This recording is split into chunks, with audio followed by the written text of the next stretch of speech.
नमस्कार दोस्तों, स्वागत है आप सबका आपका अपना चैनल राजनीतिक संग्राम में। दोस्तों, आपको इस वक्त की सबसे बड़ी खबर में बताएंगे कि रॉबर्ट वाड्रा के जरिए बीजेपी ने किया राहुल गांधी पर तीखा वार, कहां मानता हूं उनके जीजा हैं किसान। दूसरी बड़ी खबर में बताएंगे कि हैदराबाद राजस्थान के बाद अब गोवा में लहराएगा भगवा, जिला पंचायत चुनाव में बीजेपी ने बढ़ाई बढ़त। तीसरी बड़ी खबर में आपको बताएंगे कि शिवराज सरकार में कृषि मंत्री ने अन्नदाताओं को बताया एंटी नेशनल, बोला कुकुर मुत्ते की तरह उगाए हैं किसान संगठन। लेकिन उससे पहले अगर आपने अभी तक हमारे इस चैनल को सब्सक्राइब नहीं किया है तो लाल बटन दबाकर इसे सब्सक्राइब करें और घंटी बजाना ना भूले। अगर आपको लगता है कि किसानों को एंटी नेशनलिस्ट बताना गलत है तो कमेंट कर जरूर बताएं।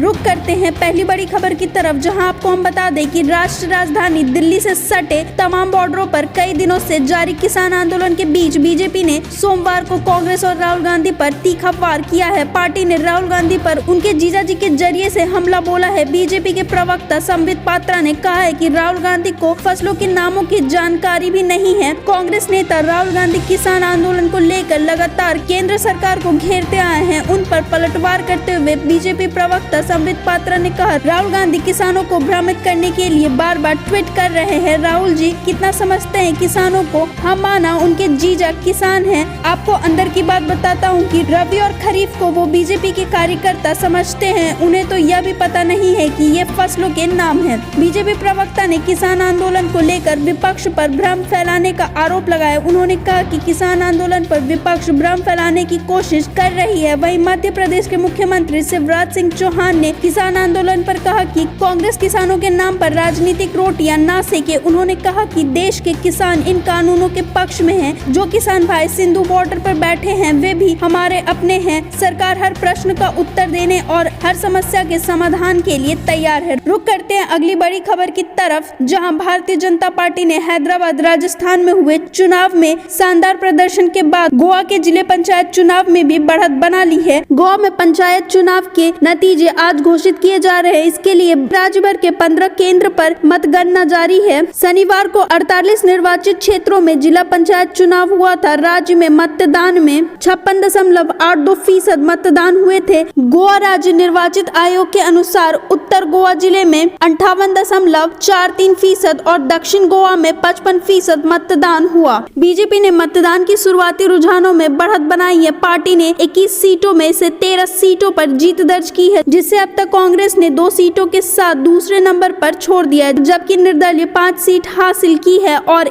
1 सीट महाराष्ट्रवादी गोमतक पार्टी को मिली है। पार्टी अन्य 6 सीटों पर भी आगे चल रही है, जिसके साथ मतगणना शुरू हो गया है, जबकि आम आदमी पार्टी ने अपना खाता काफी समय के बाद खोला। गौरतलब है कि मार्च में होने वाले इस चुनाव को लॉकडाउन के कारण स्थगित कर दिया गया था और 12 दिसंबर को आयोजित किया गया था, लेकिन महामारी के डर से काफी कम वोटिंग देखने को मिली। आपको बता दें कि हैदराबाद और राजस्थान में पार्टी ने लहराया है परचम। हाल ही में हैदराबाद नगर निकाय चुनाव और राजस्थान पंचायत चुनाव में बीजेपी ने शानदार प्रदर्शन किया। हैदराबाद चुनाव में भारतीय जनता पार्टी ने ओवैसी की AIMIM को तगड़ा झटका दिया है। बीजेपी चुनाव में दूसरे नंबर पर रही, जबकि पहले नंबर पर TRS और तीसरे नंबर पर AIMIM आई थी। अगर हम सीटों पर नजर डालें तो 150 वार्डों वाले नगर निगम में TRS ने 55 सीट पर जीत दर्ज की, जबकि बीजेपी ने 48 सीट जीती थी। वहीं AIMIM 44 सीट जीतने में कामयाब रही थी, तो कांग्रेस को 2 सीटें मिली थी। वहीं राजस्थान के पंचायत समिति चुनाव में भी बीजेपी ने गहलोत सरकार को तगड़ा झटका दिया था। पार्टी ने राज्य में कांग्रेस की सरकार होने के बावजूद भी ज्यादा बेहतर प्रदर्शन दिया था। रुक करते अगली बड़ी खबर की तरफ, देश की राजधानी दिल्ली में कृषि कानून के खिलाफ चल रहे किसान प्रदर्शन को 19 दिन हो चुके हैं और केंद्र सरकार से 6 दौर की हुई बातचीत में अभी तक कोई नतीजा नहीं निकल पाया है। सरकार कानून को किसान के हित में बता रही है, जबकि किसान संगठन इसे वापस लेने की मांग कर रहे हैं। इस बीच मध्य प्रदेश के शिवराज सरकार में कृषि मंत्री कमल पटेल ने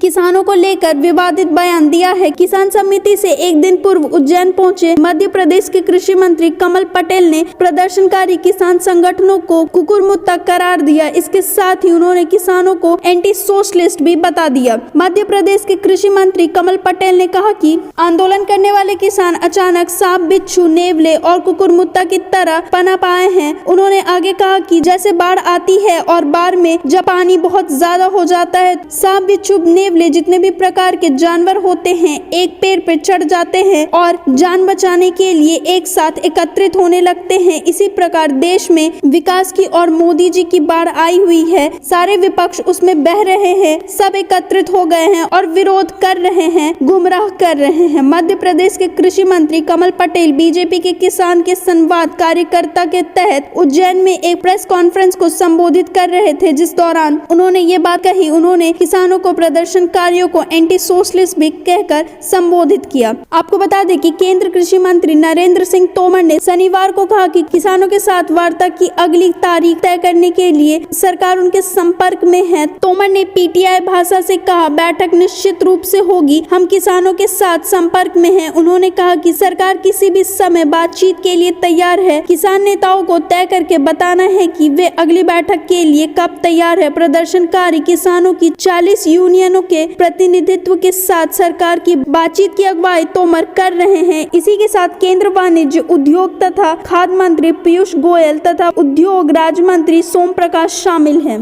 धन्यवाद। आप देख रहे थे आपका अपना चैनल राजनैतिक।